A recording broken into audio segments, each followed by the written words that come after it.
चलिए आइए। अरे लेक्चर तो लिखना भूलिए गए। नो अब क्या होगा लेक्चर? नो। ओ तो बोलोगे ना। तुम लोग बना दिया था लेक्चर नो। चलिए ठीक है।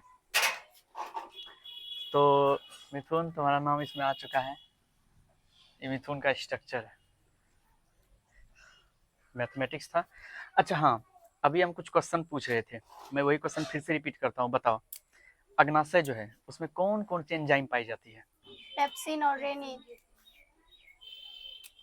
अग्नाशय में पेप्सिन रेनिन होता है? नहीं, अमाशय। वो भी वही बात बोली, तुम भी वही बोल रहे हो। ये तो अमाशय में, हम अग्नाशय की बात कर रहे हैं। अग्नाशय में पहले सुनो, अमाशय से भोजन। हाँ। जब पेप्सिन और रेनिन जब बोली तो मैं इसके बारे में एक बार बोल देता हूँ। रेनिन जो है ये सिर्फ दूध में पाए जाने वाले प्रोटीन को पचा सकता है, दूसरा किसी प्रोटीन को नहीं, क्योंकि उसको उतना उसकी क्षमता ही नहीं है। ध्यान रखना, रेनिन और पेप्सिन दोनों का काम है प्रोटीन को मतलब कि पचाना, तोड़ना। बात समझ रहे हो कि नहीं? उसको ब्रेकआउट करना, प्रोटीन को किसका काम है? पेप्सिन और रेनिन का। लेकिन रेनिन उसी प्रोटीन को डाइजेस्ट कर सकता है जो दूध वाला प्रोटीन है। दूध में पाया जाता है प्रोटीन, पता है ना? दूध में। अच्छा, दूध वाला प्रोटीन को कर सकता है लेकिन बाकी प्रोटीन को नहीं कर सकता है। बाकी प्रोटीन के लिए हमारे पास है पेप्सिन।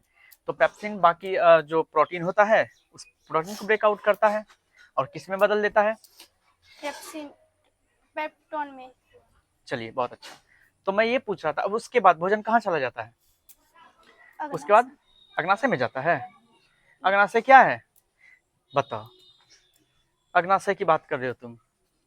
ग्रहणी में चला जाता है। ग्रहणी में जाता है। ग्रहणी में, ग्रहणी को क्या बोलते थे? और पक्वाशय। पक्वाशय। अग्नाशय क्या है?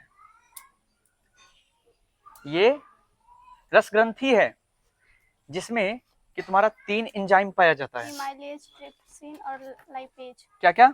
इमाइलेज, ट्रिप्सिन और lipase. Amylase, trypsin, lipase. Lipase, तीनों का काम बता दो हमको। इमाइलेज क्या करता है? इमाइलेज बच्ची सैकरा को माल्टोज में बदल देता है। हाँ। और ट्रिप्सिन पेप्टोन में बदल जाता है। ट्रिप्सिन क्या करता है?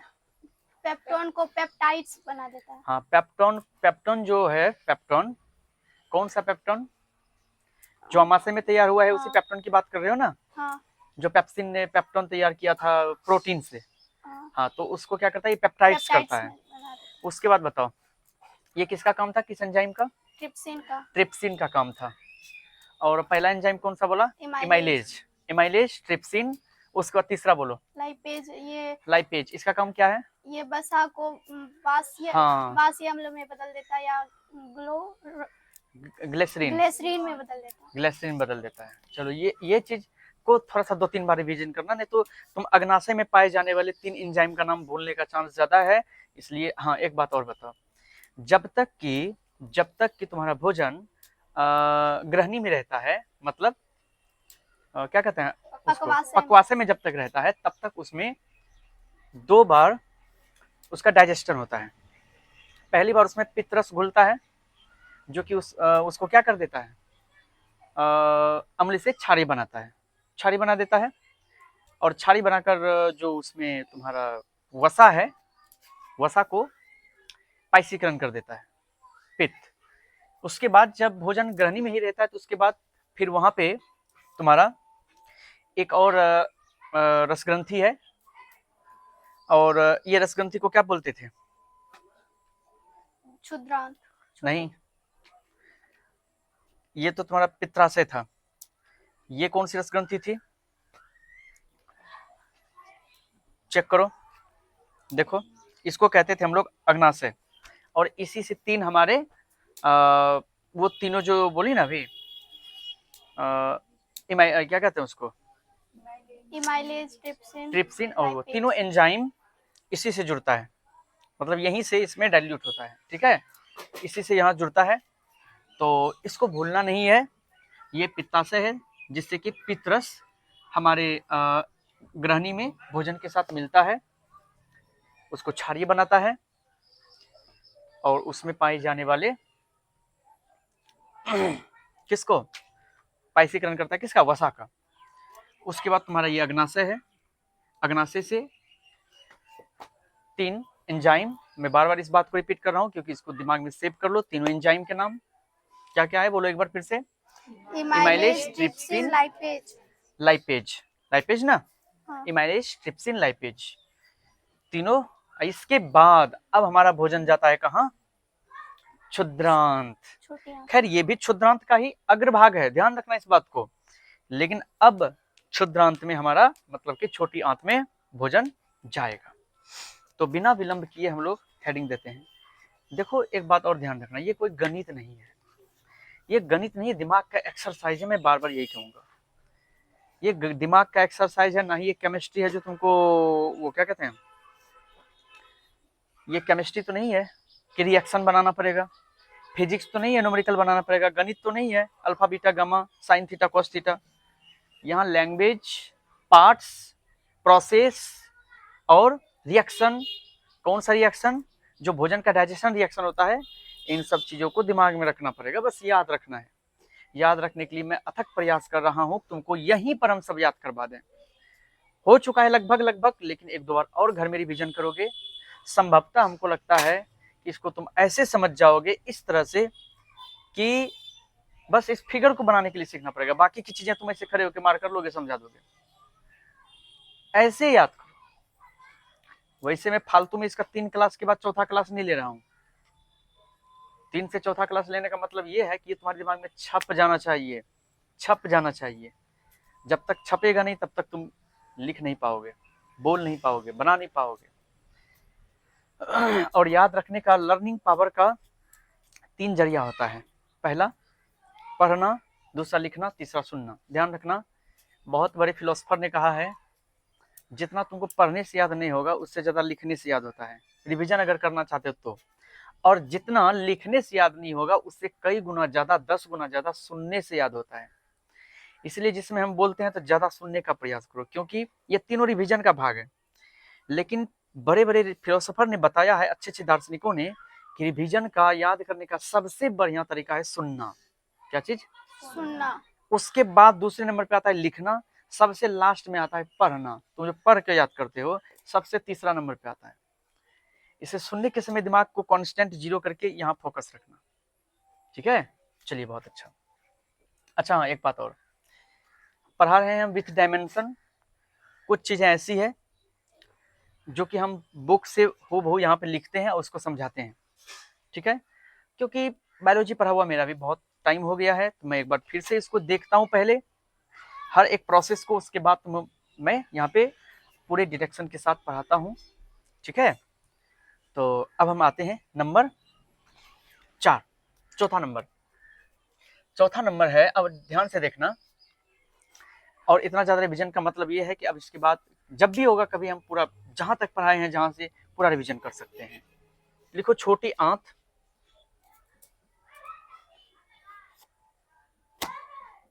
या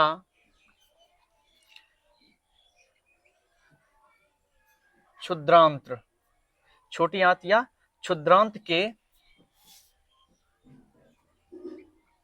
पश्च भाग में भोजन का पाचन और अवशोषण। लिखो नंबर 4 लिखो।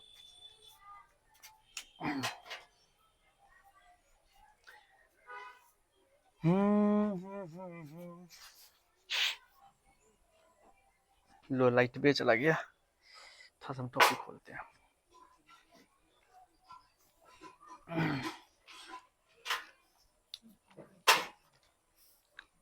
एक बार पुनः इसका नाम, ये तुम्हारा जिह्वा था,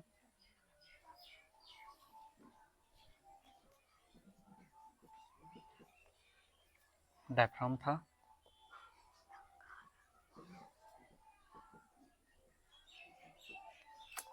और ये था तुम्हारा पित्ताशय। उसके बाद ये थी तुम्हारी पित्त नली, ठीक है, और ये हो गया यकृत, अग्नाशय,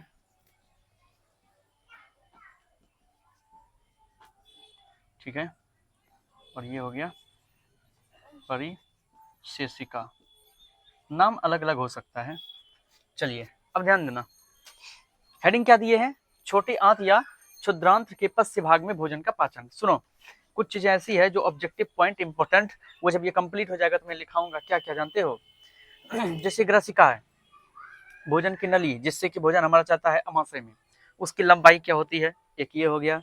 जैसे उसके बाद हमारा जो अम्ल है, इसमें जो अम्ल पाया जाता है, इस कितना अम्ल पाया जाता है, या फिर हमारी जो छोटी आंत है उसकी लंबाई कितनी होती है, इन सब चीजों को एक जगह क्रमबद्ध तरीके से मैं लिखा दूंगा। ठीक है, किसका कितना वजन, किसकी कितनी लंबाई होती है, ये चीजें भी कहीं कहीं एग्जाम में पूछ देता है। ठीक, तो मैं एक बार जब ये कंप्लीट हो जाएगा डाइजेशन, तब मैं उसको एक बार पूरे एकदम टेबल बना के उसको लिखाऊंगा। चलिए आगे देखो, अब छोटी आंत या क्षुद्रांत्र, हम लोगों का चौथा जो मेन टॉपिक है अभी, वो है छोटी आंत या क्षुद्रांत्र में भोजन का पाचन कैसे होता है। और हम पूर्ण रूप से लिखे क्या है, छोटी आंत या क्षुद्रांत्र के पश्च भाग में, पश्च मतलब क्या होता है, पीछे का भाग, पश्च भाग मतलब पीछे का भाग, हम क्षुद्रांत के पीछे के भाग की बात कर रहे हैं, ये पीछे का भाग की। ठीक है, उसमें भोजन का एक तो पाचन देखेंगे, एक अवशोषण देखेंगे। अब सुनो मेरी बात ध्यान से, पहले सबसे पहले देखो, इस भोजन हमारा जो मतलब कि जब तक इसमें था, किसमें, पक्वाशय, या फिर उसको क्या बोलते थे, ग्रहणी। जब तक भोजन ग्रहणी पक्वाशय में था, ठीक था, वहां का डाइजेशन मैंने देख लिया। अब इसके बाद भोजन जाता है किसमें, छोटी आंत में। किसमें जाता है, छोटी आंत में जाता है। ठीक है, तो उसमें पहुंचता है, तो यह छोटी आंत की गति के कारण अधपचा भोजन लेई के रूप में परिवर्तित हो जाता है। ध्यान देना, भोजन जैसे ही छोटी आंत में जाता है ना, छोटी आंत में, तो छोटी आंत गति करता है। क्या करता है, गति। ये कौन सी गति है, ध्यान देना, ये छोटी आंत जो है ये इस तरह से गति करता है, और उसमें एक वैक्यूम क्रिएट होता है। एक वीडियो दिखाऊंगा, उसमें ध्यान से देखना, जब वो पाइप जो रहता है ना, उस पाइप में कोई भोजन को ढकेलने नहीं जाता है, तुम आगे बढ़ो, वो पाइप इस तरह से होता है, ये जो मतलब कि छोटी आंत की नली है वो इस तरह से होता है, देखो ध्यान से,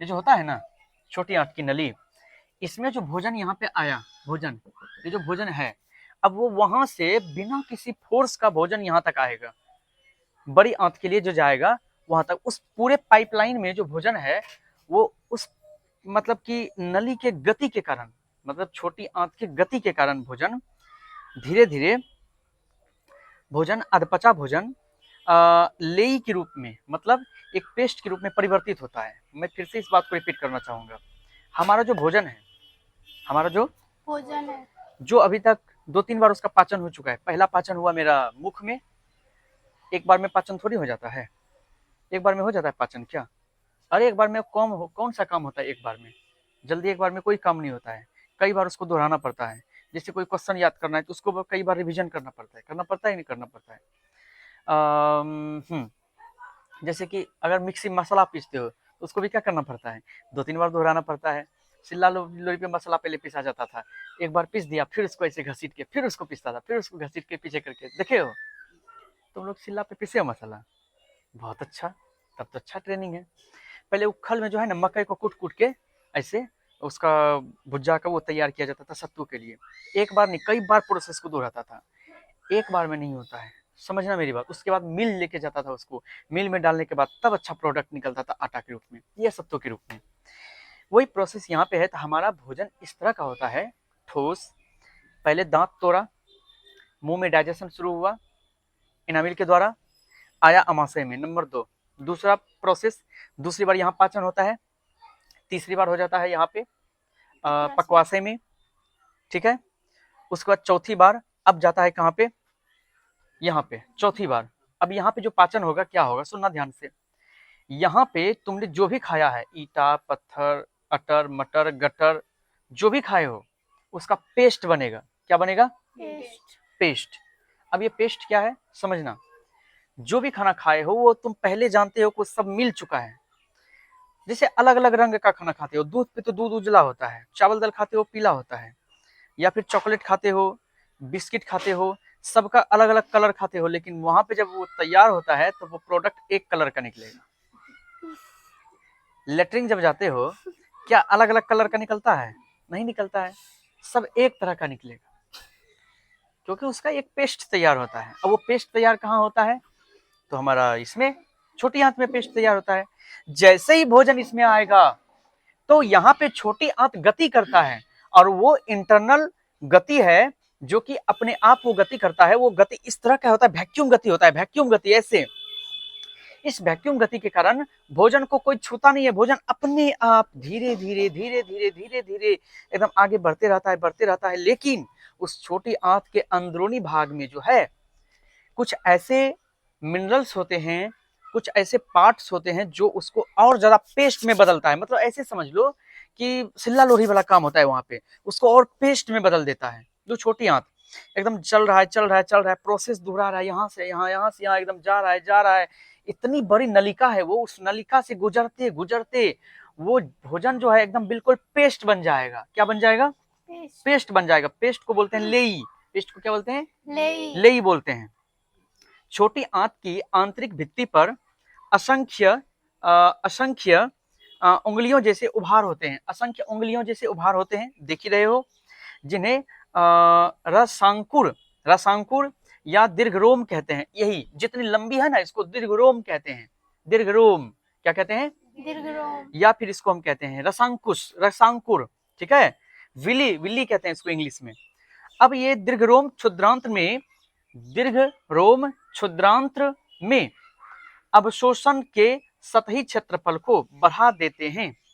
अवशोषण के सतही क्षेत्रफल को बढ़ा देते हैं। अवशोषण के सतही क्षेत्रफल को कैसे बढ़ा देता है? ध्यान देना, जहां पे भोजन होगा नली है इतनी सी, अब जब भोजन जाएगा तो भोजन जाने के बाद ये नली ऐसे बढ़ सकती है, ठीक है, बढ़ेगी, क्योंकि उसके सतही क्षेत्रफल बढ़ता है भोजन के अवशोषण के लिए, ठीक। उसके बाद रसांकुरों के बीच बीच में आंतरिक ग्रंथियां होती है। यानी हाँ, यहाँ पे आ जाओ, ये जो देख रहे हो रसांकुर, मतलब ये जो पाइपलाइन देख रहे हो, इसी को रसांकुर बोला जा रहा है यहाँ पे, ठीक है। इसको रसांकुर या फिर दीर्घरोम बोला जा रहा है। इसके अंदर में होता है हमारा ग्रंथियां। क्या होता है? ग्रंथियां। आए ना हम ग्रंथियों पे, क्योंकि मेंस ग्रंथियों का रोल है यहाँ पे। ग्रंथियां होती है, इसको इंटेंशियल ग्लैंड्स बोला जाता है, जो उसमें होता है, जो पाचक रसों का स्त्राव करता है। सबसे इंपॉर्टेंट पॉइंट। अब यहीं तक हम लोग समझ रहे थे कि इस छोटी आंत में तो आता गया भोजन, क्या भोजन ऐसे पच जाएगा क्या? नहीं, वहां भी एंजाइम मिलेगा, उसके साथ वहां भी रस मिलेगा, पाचक रस। सब पाचक रस ही है जो भोजन को पचाने का काम करता है, सबको हम पाचक रस बोलेंगे। छोटी आंत में अंतःभित्ति की पेशियां विशेष गति करती है। छोटी आंत की तुम्हारा अंतःभित्ति की पेशियां, सुनो, अंतःभित्ति की पेशियां के बारे में बताते हैं। जैसे ये छोटी आंत है, ये छोटी आंत की पाइपलाइन है, ठीक, ये छोटी आंत की पाइपलाइन है, मान के चलो,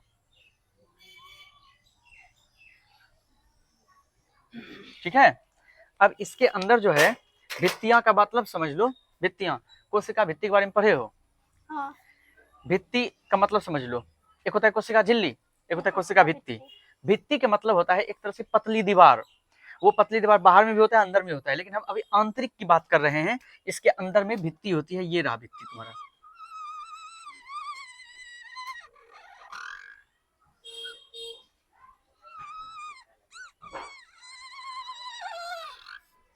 ये पूरे में दर्ज जाएगा, मैं अभी मतलब कि समझ लो कि पूरा बना दिया। ये आंतरिक भित्ति है, और इस आंतरिक भित्ति क्या करता है कि ऊपर वाला भित्ति से ज्यादा आंतरिक भित्ति गति करता है। आंतरिक भित्ति उसको प्रेशर डालता है उस भोजन के ऊपर, और उसको पचाने का काम करता है। उसमें रसें भी मिलती है। अब मैं आगे जानूंगा, जिससे भोजन आगे की ओर खिसकता है। भोजन को आगे की खिसाने का काम आंतरिक भित्ति करता है, जो कि भोजन को आगे की ओर खिसकाता है। भोजन आगे बढ़ते रहता है, बढ़ते रहता है। चलो आगे देखो, इस प्रकार की गति को इसको कहते हैं पेरिस्टालिटिक, ठीक है। इसको पेरिस्टाल्टिक कहते हैं, पेरिस्टाल्टिक क्या कहते हैं? इस गति को पेरिस्टाल्टिक कहते हैं। मुंह में याद कर लो इस शब्द को, पेरिस्टाल्टिक, पेरिस्टाल्टिक टाल्टिक, क्या कहेंगे? पेरिस्टाल्टिक, गति या क्रमाकुंचन, गति या क्रमाकुंचन कहते हैं इसको। पेरिस्टाल्टिक गति कह सकते हो या क्रमाकुंचन कह सकते हो, दोनों कह सकते हो, क्रमाकुंचन भी, ठीक है। आंत्रीय ग्रंथियों द्वारा स्रावित पाचक रस को आंत्र रस या सक्कस एंटेरिकस कहते हैं। हाँ, अब आ जाओ यहाँ पे, ये यहाँ से ऑब्जेक्टिव आएगा और इसको याद भी रखना पड़ेगा। ऑब्जेक्टिव क्या आएगा कि बताओ कि जब भोजन हमारे छोटी आंत में जाती है तो छोटी आंत में एक प्रोसेस होता है, जिस प्रोसेस के बारे में मैंने बताया कि पेरिस्टाल्टिक या क्रमाकुंचन के द्वारा भोजन आगे बढ़ते रहता है। तो बस सबसे मुख्य पॉइंट अभी तक अगर हमको कहोगे मिला है इसमें कुछ, तो बस एक ही चीज मिला है कि छोटी आंत में जो पाचक रस मिलता है भोजन में, उस पाचक रस का नाम है आंत्र रस। क्या नाम है? आंत्र रस।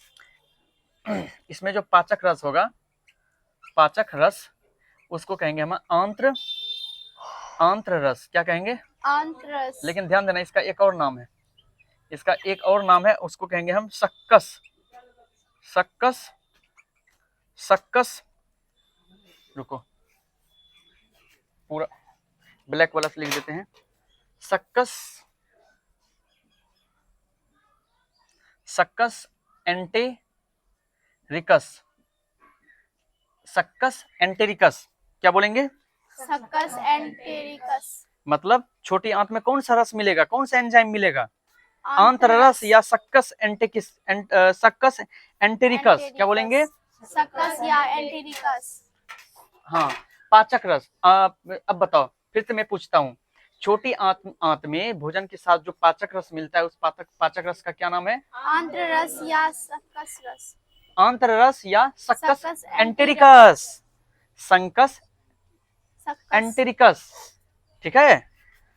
सक्कस, शक्कर नहीं बोल देना, सक्कस एंटेरिकस। क्या बोलेंगे? Succus entericus. एक चीज ही डिफरेंट है फिजिक्स, केमिस्ट्री, बायोलॉजी में, कि बायोलॉजी में तुमको शुरू में आदत डालना पड़ेगा। मैं जो अभी इतना पढ़ा रहा हूँ ना, जो एक ही नाम को मैं 50 बार बोल रहा हूँ, इसका मुख्य कारण ये है कि जो विद्यार्थी बायोलॉजी फर्स्ट टाइम पढ़ना शुरू किए हो या थोड़ा बहुत पढ़े भी हो, फिर भी सबसे ज्यादा प्रॉब्लम तुमको बस एक ही चीज में होगा, बाकी कहीं नहीं होगा। तुम समझोगे भी अच्छे से, एक ही बार में अच्छे से समझ जाओगे। और सबसे बड़ा प्रॉब्लम होगा नाम याद रखना। भारी भारी नाम आता है, घुमावदार नाम आता है, क्योंकि सबसे पेचीदा नाम बायोलॉजी में ही है। माइटोकॉन्ड्रिया, आइटोकॉन्ड्रिया, क्रोमोसोम, ऐसा ऐसा नाम है, ये सब देख रहे हो। सक्कस एंटेरिकस, क्योंकि इसमें जितनी चीज है सबका नाम जो है ना, कोई भारत के विशेषज्ञों ने रखा नहीं है, और नाम बिल्कुल अलग अलग चीजें हैं, जितना भी एंजाइम वगैरह है। तो नाम याद रखना। अब शुरू में अगर तुमको नाम याद रखने का आदत बन जाएगा, ऐसा सब नाम, तो आगे चल के, आगे से भारी भारी नाम आएगा ना, फिर भी तुम आराम से याद रखोगे। स्टार्टिंग में ही प्रॉब्लम होता है, इसलिए मैं स्टार्टिंग में एक ही नाम को बार बार बोल रहा हूँ। तुमको याद भी रहेगा, तुम भूल जाओगे, और जैसे हम बोलेंगे फिर याद है, हाँ हाँ यही है। जैसे अभी तुरंत अगर पूछ देंगे, बोलो कि अग्नाशय में कौन कौन सा एंजाइम होता है, फिर तुम भूल जाओगे। बोलो कौन कौन सा, इमाइलेज। उसको पूछ रहे हैं, बोलो। हाँ,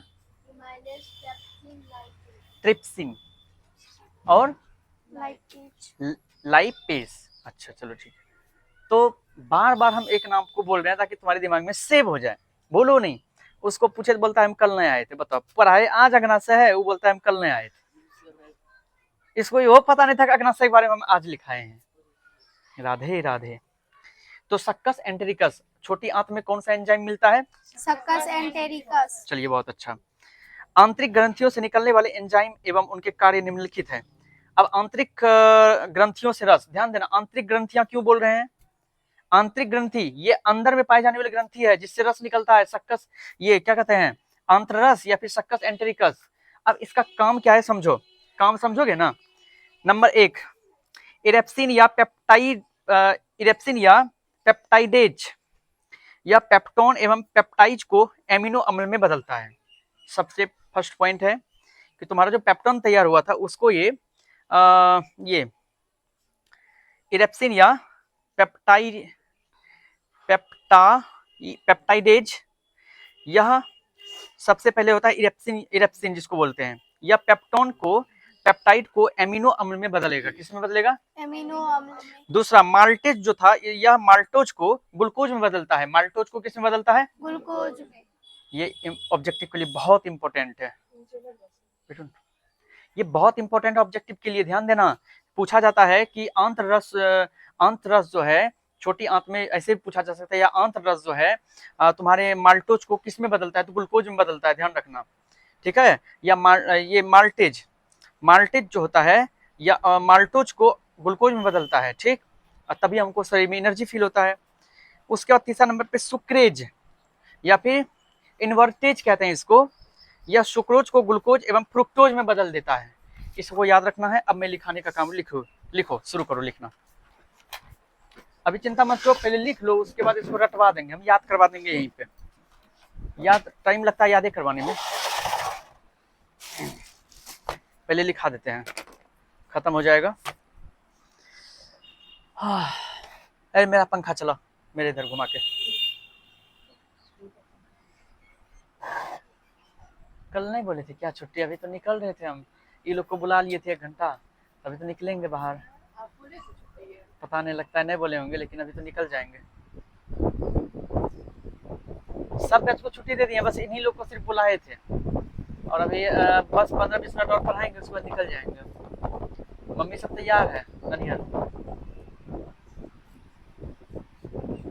अच्छा कोई बात नहीं, पढ़ो ना, जब तक है तब तक देखो लिखो। अच्छा अभी भोजन कहाँ था इससे पहले?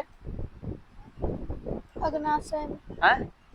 भोजन इससे पहले कहाँ था? ग्रहणी में। ग्रहणी में।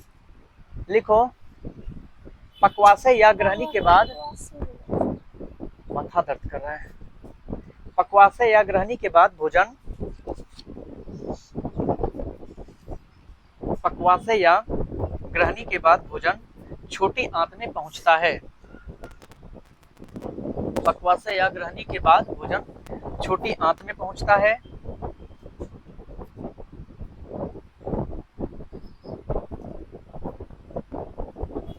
जहां की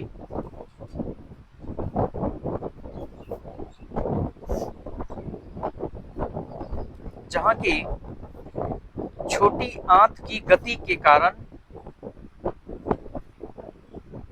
छोटी आंत की गति के कारण, छोटी आंत की गति के कारण अधपचा भोजन, अधपचा क्यों बोले बताओ तो?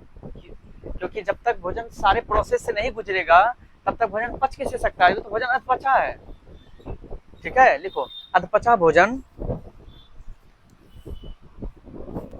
छोटी आंत की गति के कारण अधपचा भोजन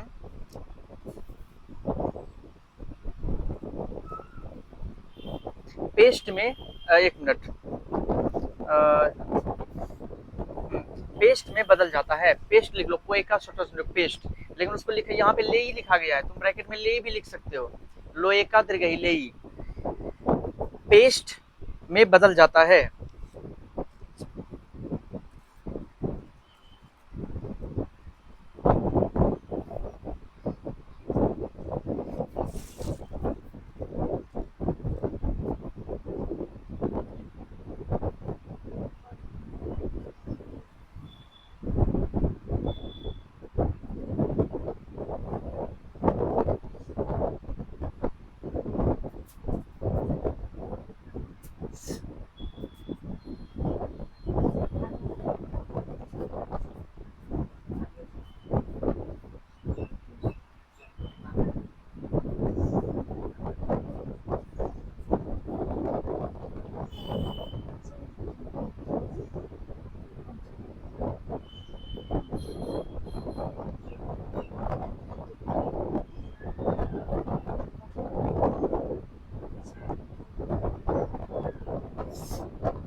कितना लाइन हुआ? 3 लाइन।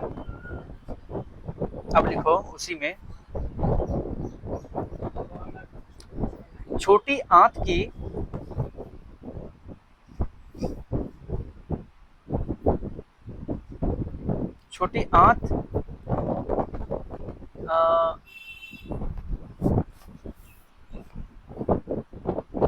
छोटी आंत के अंदर की भित्ति पर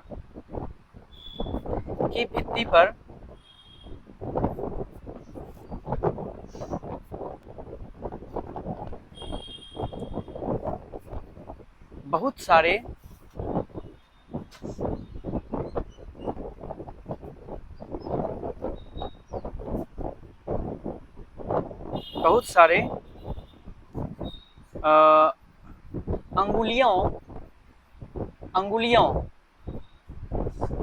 अंगुलियों जैसे उभार, हर्षोभ आकार उभार, अंगुलियों जैसे उभार होते हैं जिन्हें रसांकुर कैसे लिखोगे? रो दंत स्वा का अनुस्वा को हर्षों का रो, रसांकुर या दीर्घरोम कहते हैं। रसांकुर या दीर्घरोम कहते हैं। पूर्ण विराम। यह दीर्घरोम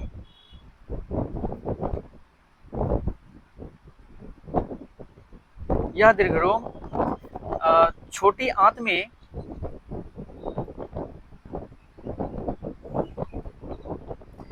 आंत में अवशोषण के सतही क्षेत्रफल को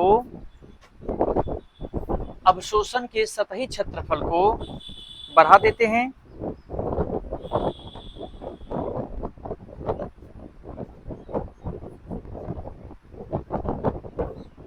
देते हैं। छोटी आंत में अंदर की भित्ति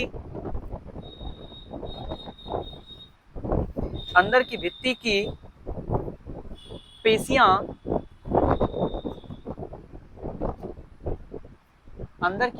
पेशियां ज्यादा गति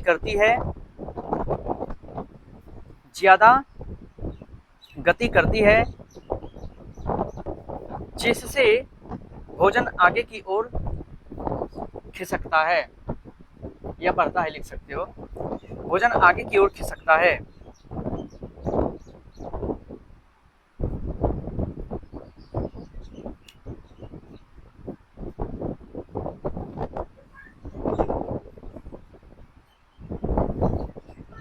इस प्रकार की गति को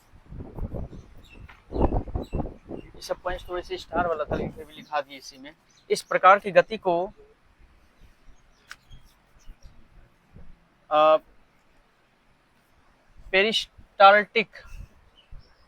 पेरिस्टाल्टिक गति या क्रमाकुंचन इस प्रकार की गति को पेरिस्टाल्टिक गति या क्रमाकुंचन कहते हैं।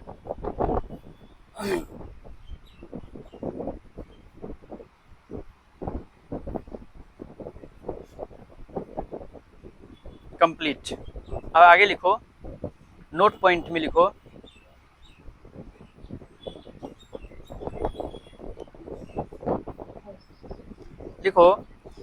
रसांकुरों के बीच बीच में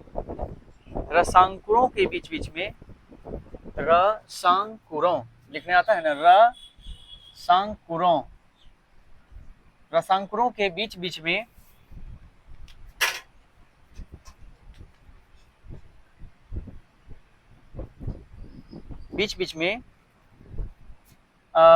आंतरीय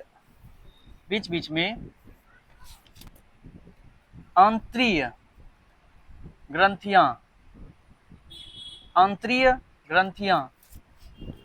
आंतरिक ग्रंथियां होती हैं। कौन सी ग्रंथियां होती है? आंतरिक ग्रंथियां। ध्यान देना, मैं यहाँ पे ग्रंथि ने बोला है, मैंने बोला ग्रंथियां। इसका मतलब क्या समझा? ग्रंथि और ग्रंथियों में क्या अंतर है? अगर हम ग्रंथि बोलते, इसका मतलब एक ग्रंथि की बात होती।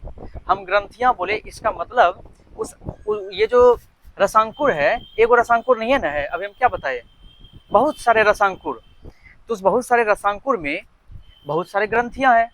तो कितनी सारी ग्रंथियां हैं, समझो अब कि अलग अलग ग्रंथियों में ग्रंथियां बोला तो अलग अलग ग्रंथि होगी, तो अलग अलग ग्रंथि में अलग अलग पाचक रस होता है। अब आगे उसमें देखो,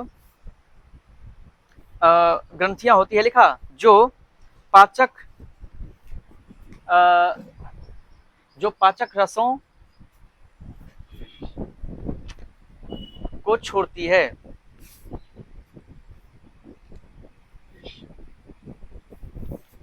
अगला नोट पॉइंट लिखो,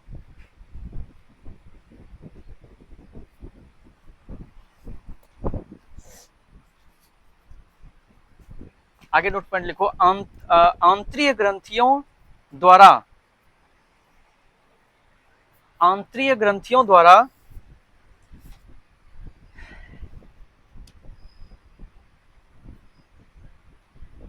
निकलने या फिर मिलने वाली लिख सकते हो, निकलने वाली पाचक रस को, इसको अस्त्रावित बोलते हैं वैसे, लेकिन हम निकलने वाली लिखा दी, निकलने वाली पाचक रस को आंत्र रस लिख चुके हैं बोर्ड पे हम, आंत्र रस या सक्कस एंटेरिकस, सक्कस एंटेरिकस कहते हैं।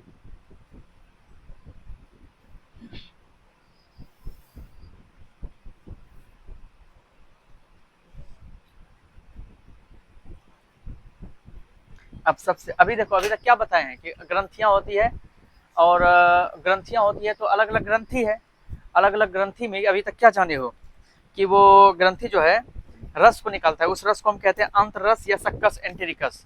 लेकिन ध्यान देना, आंत्र रस तो हम बोल देंगे, लेकिन वो आंत्र रस एक प्रकार का थोड़ी है। ग्रंथियां बोले हैं ना, एक ग्रंथि तो ना है उसमें, एक ग्रंथि तो इसमें ना है, संकार, ये जो है रसांकुर, बहुत सारा रसांकुर है, तो अलग अलग रसांकुर में हो सकता है किसी किसी रसांकुर में अलग अलग तरह की, मतलब हमारा ग्रंथि है तो उसमें अलग अलग प्रकार की रस निकलेगा। तो जो भी रस निकलेगा ना, पूरे, हम छोटी आंत की बात कर रहे हैं, जो भी रस निकलेगा, सब रस को एक शब्द से डिनोट किया गया, और उस शब्द को कहा गया आंत्र रस या फिर सक्कस एंटेरिकस। सब रस को कहा गया, लेकिन सभी रस का नाम अलग अलग है, काम अलग अलग है, बात ध्यान रखना। सब रस को हम कहे आंतरस या सक्कस एंटेरिकस, लेकिन रस अलग अलग है, उसका नाम भी अलग अलग है। आई बात समझ में? जैसे हम बोल देते हैं खाने पीने वाले चीजों को अनाज बोल देते हैं, तो अनाज में एक एक अनाज नहीं होता है, चावल भी अनाज है, गेहूं भी अनाज है, मक्का भी अनाज है, हम बोलते तो सबको अनाज है। उसी तरह हम यहाँ पे आंतरस सक्कस एंटेरिकस बोल रहे हैं, लेकिन अलग अलग रस है सब, और सब रस का अलग अलग काम भी है। अब उसको हम समझेंगे। हेडिंग दो नीचे, आंतरिक ग्रंथियों से निकलने वाले, आंतरिक ग्रंथियों से निकलने वाले, आंतरिक ग्रंथियों से निकलने वाले एंजाइम एवं उनके कार्य निम्नलिखित है, कार्य निम्नलिखित है। चलो पहला कार्य लिखाते हैं, मैं थोड़ा सा इंक भर लेता हूँ। टाइम देखो कितना हुआ, वीडियो देखो कितना बना,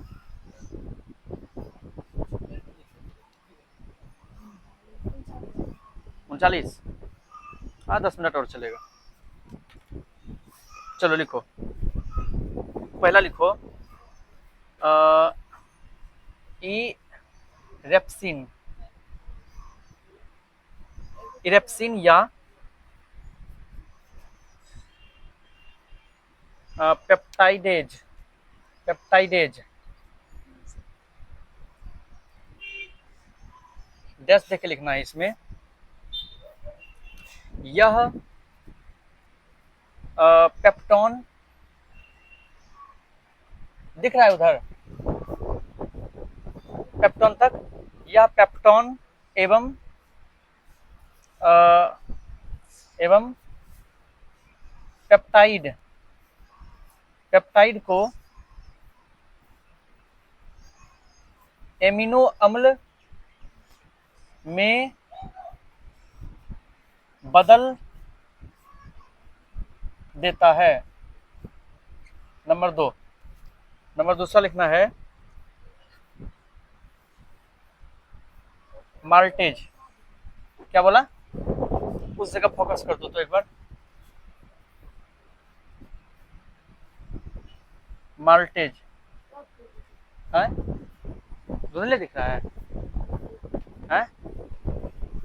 माल्टेज यह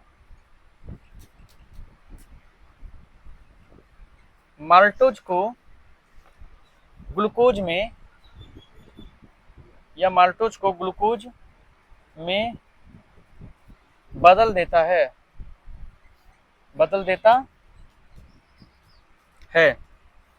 नंबर 3 लिखना है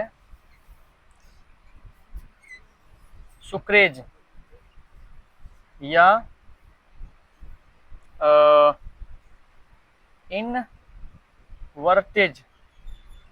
इनवर्टेज। यह सुक्रोज को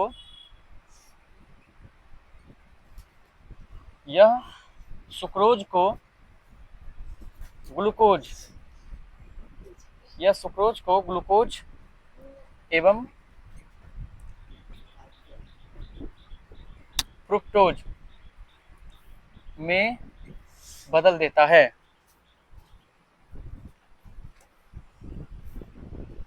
नोट करो जल्दी।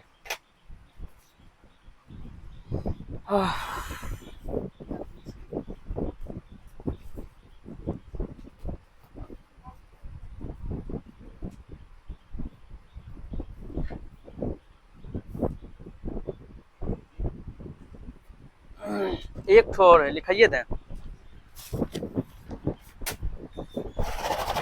दिख रहा है नीचे तक, देखो तो। नंबर 4 है लैक्टेज।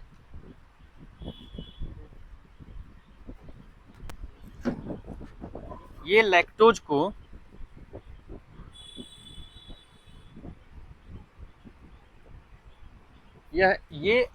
को ग्लूकोज एवं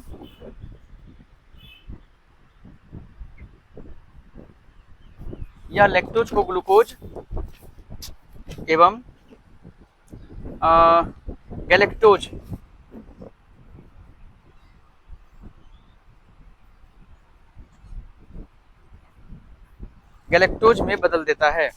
लिख लेना आगे, गैलेक्टोज में बदल देता है, लिख लेना।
नीचे लिख लेना, इस प्रकार छोटी आंत में पाचन क्रिया पूरी हो जाती है।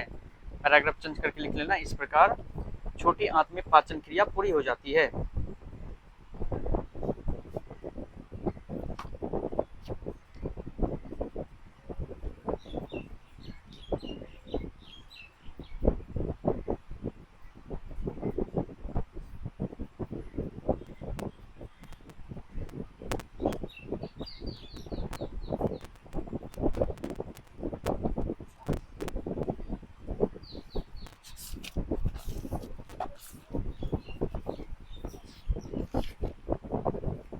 चलो ठीक है,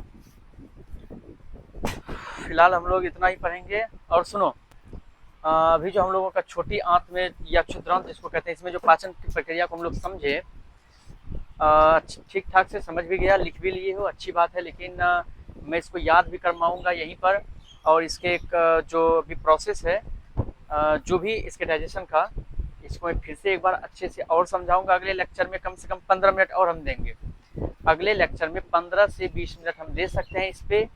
15 से 20 मिनट में हम क्या करेंगे, इस सारे क्रियाकलाप को, इस सारे प्रोसेस को जो भी हुआ इसमें किस छोटी आंत में, उसको एक बार फिर से पुनः हम डायग्राम के साथ अच्छे से समझेंगे। अभी तो खैर जल्दी में हमको निकलना भी है, और इनमें जो भी ये सब है, मतलब कि रसांकुरों में पाए जाने वाले जो भी रस, ग्रंथि से निकलने वाली रस है, मतलब कि हमारा ये एंजाइम है। जैसे पहला एंजाइम था इरेप्सिन, ये इसी को पेप्टाइडेज भी बोला जाता है।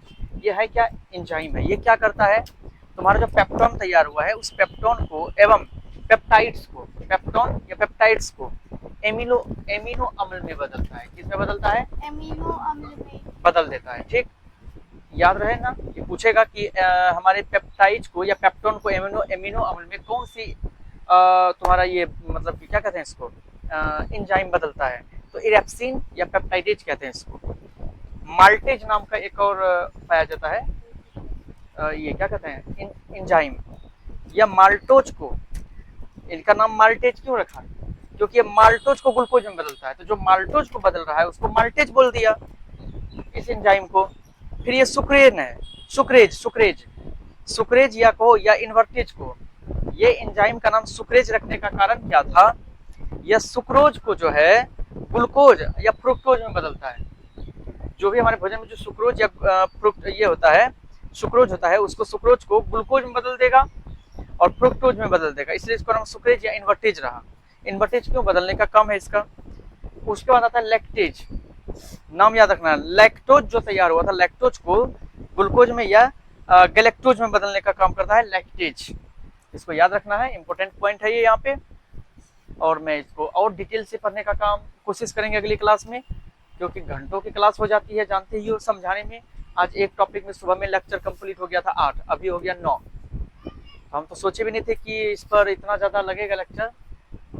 खैर ये बड़ा टॉपिक भी था ना, 5 नंबर 2 नंबर ऑब्जेक्टिव, खाली इस टॉपिक से अगर ऐसा है कि नहीं क्वेश्चन नहीं आएगा, क्वेश्चन तो आना फिक्स है।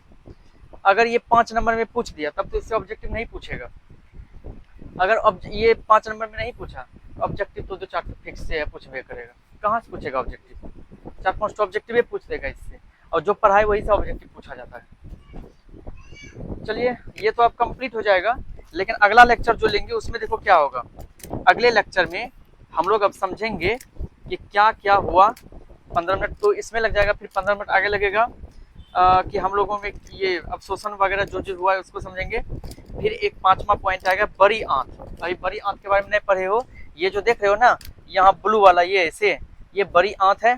ठीक, अभी बड़ी आंत के बारे में समझेंगे। तो फिर बड़ी आंत में जल का कैसे अवशोषण होता है, अनपचा भोजन जो होता है उसका बहिष्कृत कैसे होता है वो समझेंगे। फिर कुछ इंपॉर्टेंट चीज एक्टिविटी को समझेंगे हम। उसके बाद कुछ सारांश है जो कि अभी हम लोग पढ़े जितना चीज, उसको एक सारांश में हम लोग बनाएंगे टेबल। फिर कुछ और अलग एक एक्चुअल फैक्ट हम लोग जानेंगे दांतों सब के बारे में। उसके बाद आ जाता है प्रायोगिक अध्ययन। हमको लगता है इसमें 1-2 लेक्चर इस पेज में भी लग सकता है, खींचने का पूरा प्रयास कर रहे हैं, लेकिन क्या करें, प्रायोगिक को हो सकता है छोड़ भी सकते हैं। प्रयोग वाला, प्रयोग अगर करना होगा, एक्सपेरिमेंट तो करेंगे, देखते हैं अगर चीजें मिल जाए हमको तो प्रयोग के बारे में हम सोचेंगे। फिर प्रकाश संश्लेषण में ऑक्सीजन का निकलना प्रमाणित करना है हमको, ये भी देखेंगे। तो ये हो जाएगा फिर कंप्लीट। तब हम लोग दूसरा टॉपिक स्टार्ट करेंगे, श्वसन। यानी श्वसन को स्टार्ट करने में अभी 2 से 3 लेक्चर आ सकता है, कोई बात नहीं, लेक्चर जितना भी हो जाए, दिन जो है हमारा वो दिन नहीं बढ़ना चाहिए। जैसे आज 2 लेक्चर हुआ, तो 2 दिन का लेक्चर तो एक ही दिन में हम लोग कर लिए, फायदा ये हुआ। लेक्चर बढ़ जाएगा उससे कोई दिक्कत नहीं, दिन नहीं बढ़ना चाहिए।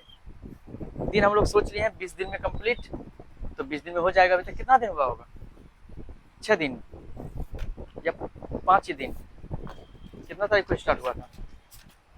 1 तारीख 1 को। आज कितना है? 7 8 8 दिन हुआ है, 12 दिन बचा है। 12 से 13 दिन में खत्म करना है इसको। अब 12 से 13 दिन में कोशिश करेंगे, देखते हैं। आज इतना ही रहने देते हैं।